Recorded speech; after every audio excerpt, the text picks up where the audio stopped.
Hello, my name is Janice B. Gordon. This is Scale Your Sales podcast. Welcome to the Scale Your Sales podcast, listed number 9 of 42 best podcasts for every sales professional in 2021.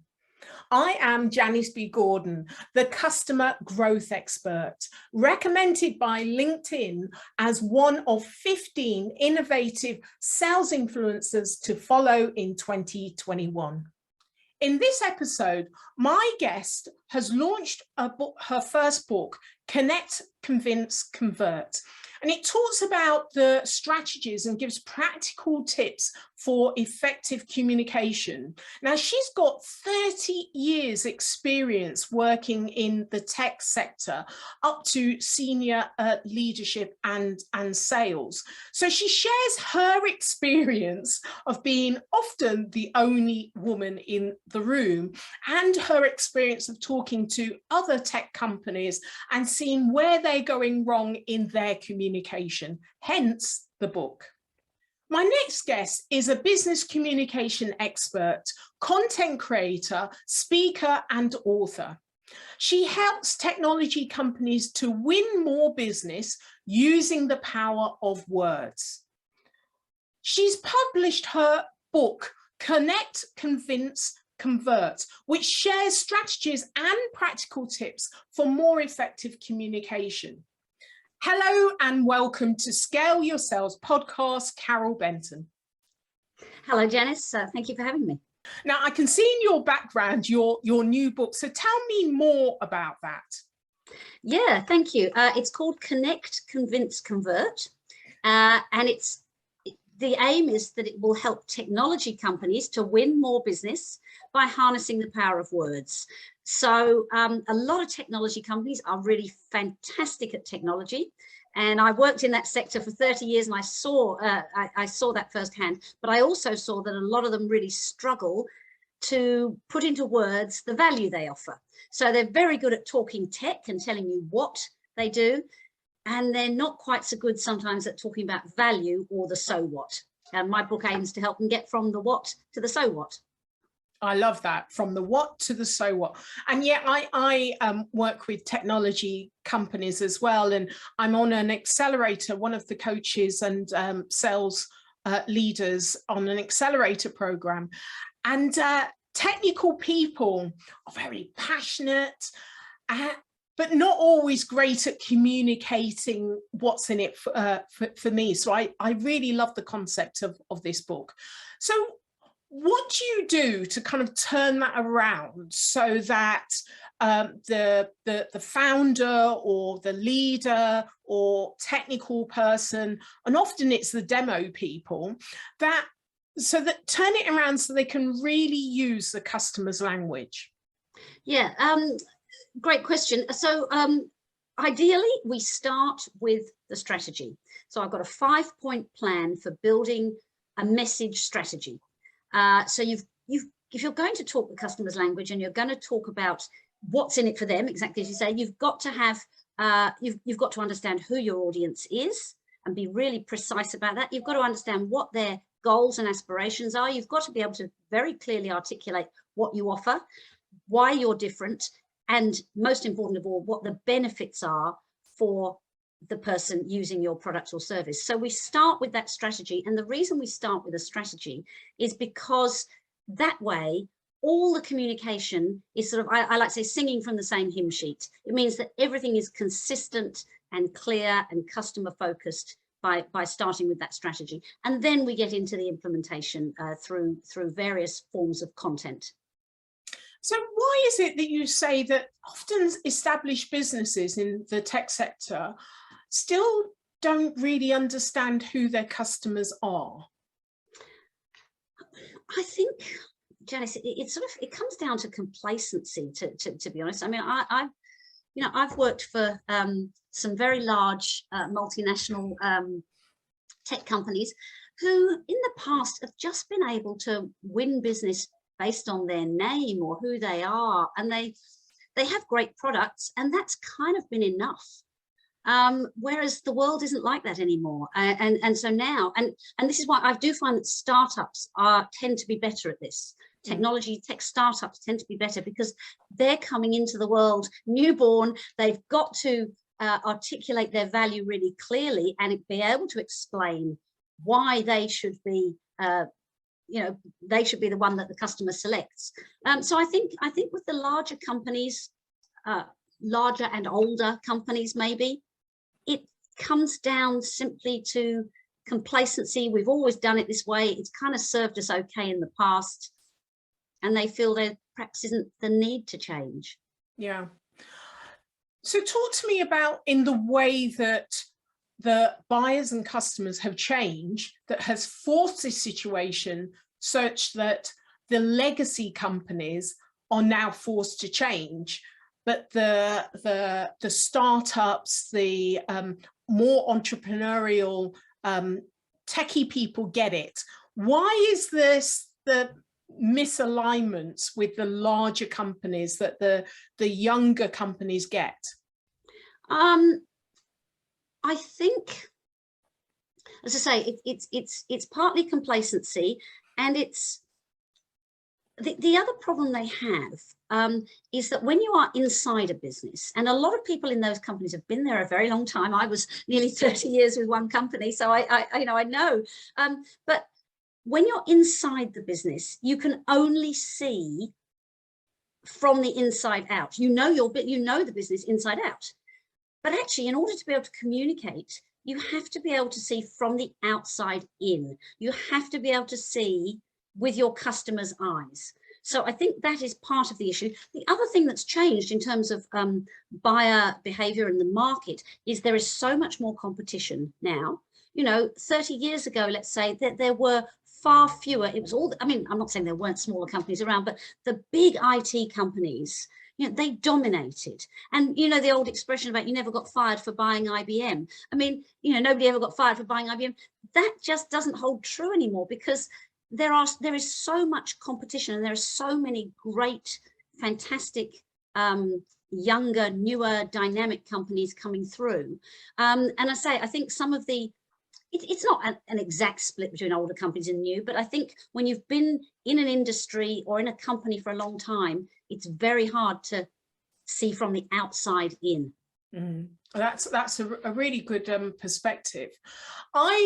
Scale Your Sales, the framework really focuses on the customer and buyer experience and how that impacts sales. And this is a lot of what you're talking about as well, looking from the customer's point of view, using the customer's language from the outside in. So yes. Talk to me more about your perspective of customer experience, buyer experience, and the impact on sales.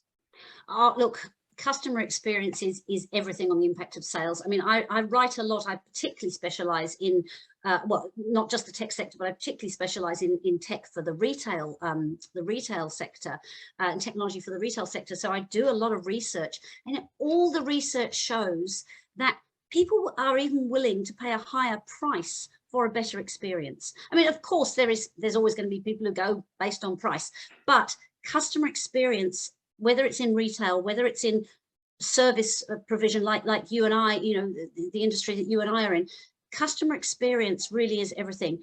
As I say, research shows that people will pay more, and it's not just about paying more, it's about the fact that they will then tell other people about their great experience. We know they also tell people about a bad experience. So either way, you've got not only the customer themselves, who comes back, of course, if they have a good experience, and doesn't if they have a bad experience, but then they tell others either way. So it really is like a double whammy, and it's like a ripple effect. Customer experience is absolutely paramount.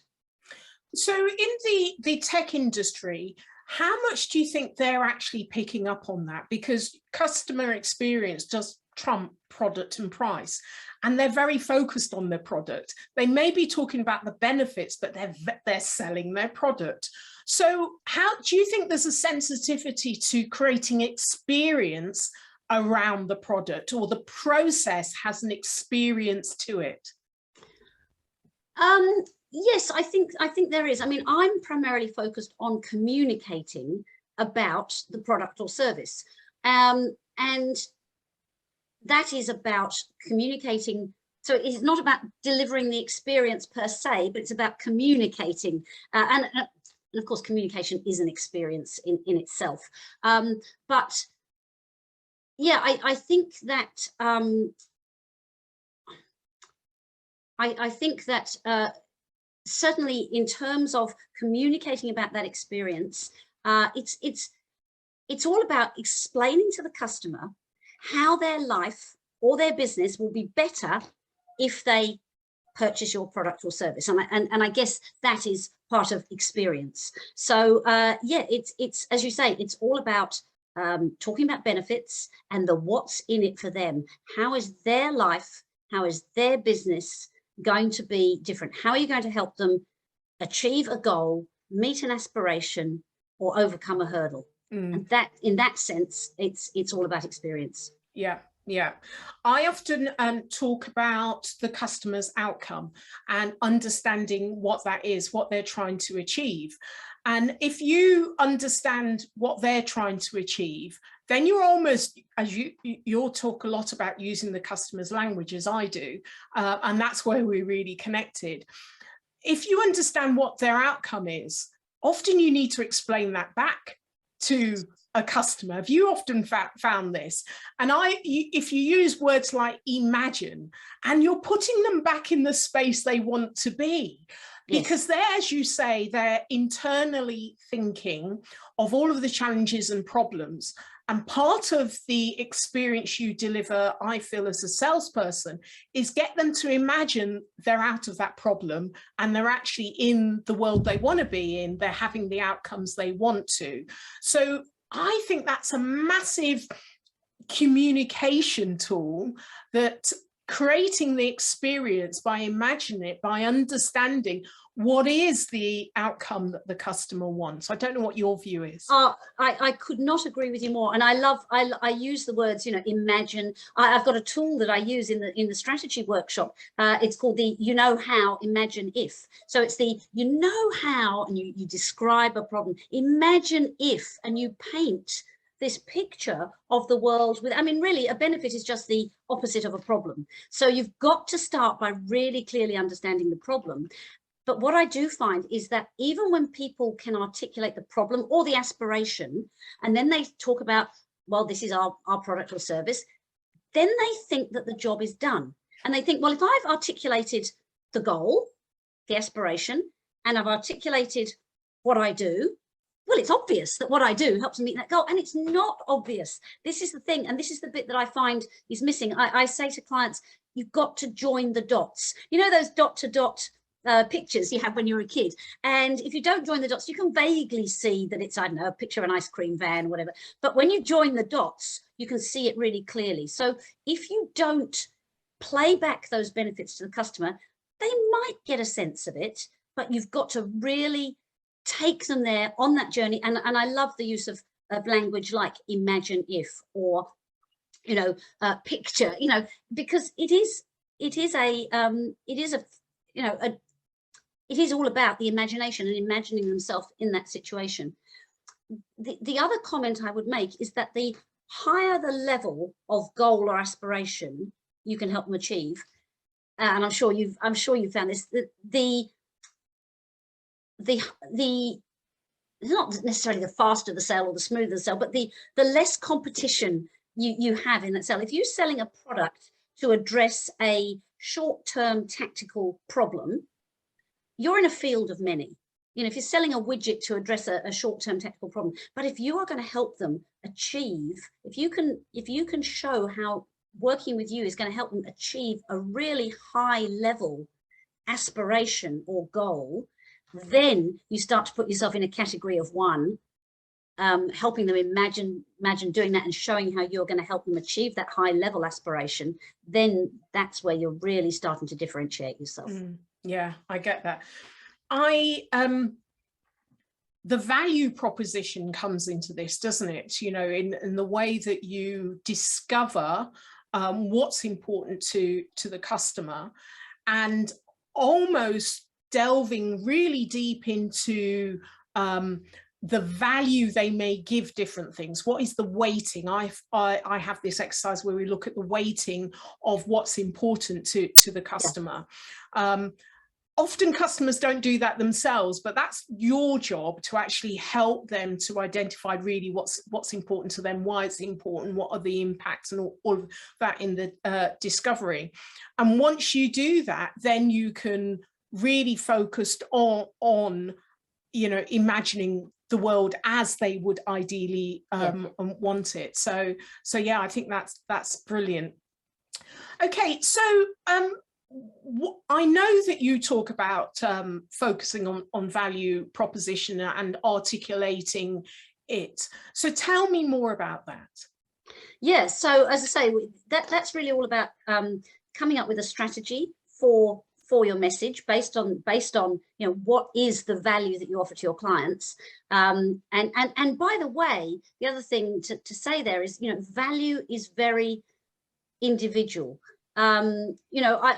I sometimes say to people, what's the value of an umbrella? And they say, well, to keep off the rain. And I said, well, now imagine you're sitting on a tropical beach and the sun's beating down. What's the value of an umbrella then? Oh, yeah, well, so you've got to really understand the customer, articulate that value, and create the strategy for the message. And then it's about making sure that you get that message out there through, I use sort of 10 key communication formats to get that message out there and out into the world, because it's all very well having the strategy, but you don't want it to be your best kept secret. So you want to then get that message out there into the world. And the whole point about connect, convince, convert is that some forms of communication are about connection, some are about convincing, and some are about converting. So it's a sort of an ecosystem where different parts of your communication implementation do different parts of that job, the connecting, convincing, converting, which is what all communication has to do in the end. That's the customer journey, is they have to be connected. You have to connect with them, you have to convince them, you have to convert them. And so it's all about getting it out there in the right formats with the right message to do that job. Mm. So tell me about the 10 forms of content then. How does that fit in with your format? Yeah, sure. So once we've done the strategy, we then build an implementation plan that says, right, we do a sort of an audit, because most organizations have already got some forms of content. So the 10, oh gosh, we're going to test me now because I haven't got a crib sheet here. So it's an elevator pitch, it's a website, it's brochures, it's articles, it's case studies, it's proposals, it's a LinkedIn profiles. That's 8 of them. The others will come to me. But so the most people will already have some of those. So what we do is we then say, let's look at what we've said is our message strategy. What we've said is the strategic positioning that we want to go for. We know who our audience is, what the benefits are, and then which of our forms of communication have we already got? How good a job are they doing? Do we need to rewrite them? Do we need to add more to them? They might not be doing case studies. They might not be doing articles, for example. So then we build an implementation plan that normally takes, they would do that over 3, 6, or 12 months, and longer, of course. So we then, we match the implementation plan to what they've currently got and what that message is. So are there some forms of content that are more suited to the connection or more suited to the convince? Absolutely. Yes, absolutely. So for example, connection, your LinkedIn profile is a prime example. I mean, it does do some convincing as well. Your website is absolutely, especially if you've got great, SEO, your website is a form of connection. And your website has to be a mirror. People have to see themselves. And I see so many technology companies who've got a website that's all me, we're great at this. But, a website, a really good website, which is a mirror of the people who come to it, they can see themselves and see their issues. That's absolutely about connection. Convincing is things like articles, not ads. We're not talking about articles that are about how great you are, articles that discuss key industry issues. key customer problems, that share useful information. That's all about convincing. And then, you know, conversion. Look, to be honest, if you've done a good job connecting and convincing, the conversion sort of almost happens itself. But things like presentations, that's number 9. Presentations can be a great way to convert. A website can be part of conversion as well. So yes, it truly is an ecosystem. And in the book, I actually explain, I go through all 10 and explain which roles they do, you know, how they help connect, how they help convince, and how they help convert. And say some of them do all 3, some of them just do 1, but yes, they all play a different role. Brilliant, excellent. All right, I just want to delve into your 30 years experience of working in sales in the tech industry, and you would have seen a lot over that period of time, and the way people perceive you as well as a woman in sales. So one of the important campaigns is diversity in sales that we talk about a lot on this podcast. So tell me more about what you have seen as the changes, and whether you feel that we have progressed, or whether, you know, what the impact is, or whether we haven't progressed and there's more to be done. I'd love your perspective. Yeah, look, when I first joined the tech sector, looking back on it, there were times, for example, when I'd sit in a meeting and I'd look around the room and I'd sometimes think, oh, I'm the only woman here. But I didn't ever feel that I was disadvantaged. I felt certainly didn't feel anything other than fully equal to my male peers. I think as I progressed in seniority, that changed a little bit. I did reach a pretty senior position, and there was never a barrier based on being female, but it was more the little insidious, you know, I had a boss once who said, oh, you know, I've got no problem with women. Some of my best people are women. And you think, yeah, it doesn't need saying. And I was in a, you know, of course, nobody talks about their salary, but I did find out, it was after I left, you know, I did find out that and I was, by the time I got quite senior, by the way, I was the only one in my position I was working in Australia at that time. And I was the only one in my position. So it wasn't quite so easy to compare, but I did find out after I left that my male counterparts in other countries were earning considerably more than me. Now, maybe they were just better than me, but I don't know. So I don't think it's gone away. I think that,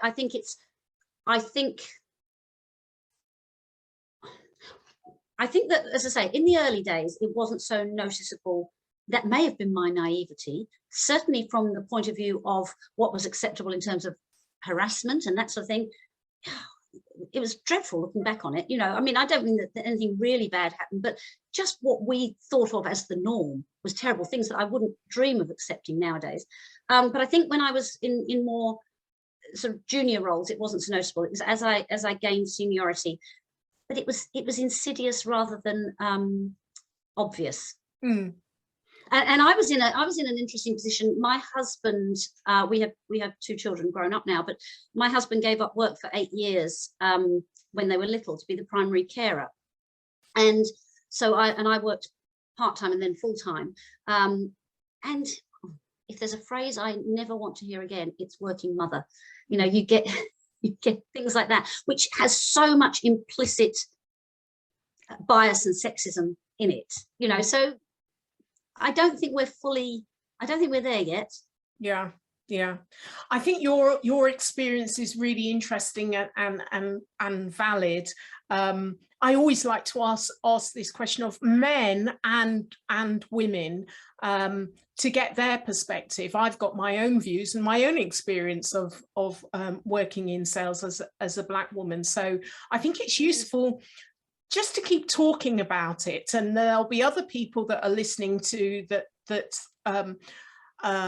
you know, have experienced similar things, really. And I think it's important, because the stats of women in sales in senior leadership hasn't changed, or No. women in sales hasn't changed enormously in the last 20 years. So that alone tells us that we're not making very much progress. So I think we need to just keep campaigning and pushing, really. And I think there's another side to it as well, which is that when my husband gave up work for those 8 years, yes, it clearly damaged his career, set back his career, but that wasn't the most important thing to him, and that was a decision we made together. But I still know very, very, very few men who take career breaks to look after children.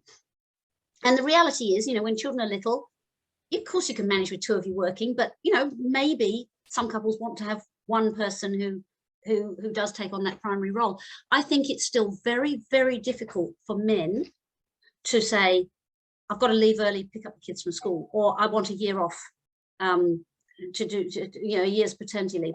So I think it's not only about making things different for women, but I actually think that it's not just about giving women the same rights as men, but giving men the same. It's not that they don't have the rights, but socially it's still so hard for men. Yeah. My husband was, look, he stands up for himself. He's pretty, he was great. He knew that was his decision. That was great. But a number of people who sort of said, oh, you're a kept man, and oh, you're on the golf course all the time, and all these silly comments. And I think part of what needs to happen is that it becomes much, much more acceptable for men to take breaks, because, or to take much more of a part in the domestic life.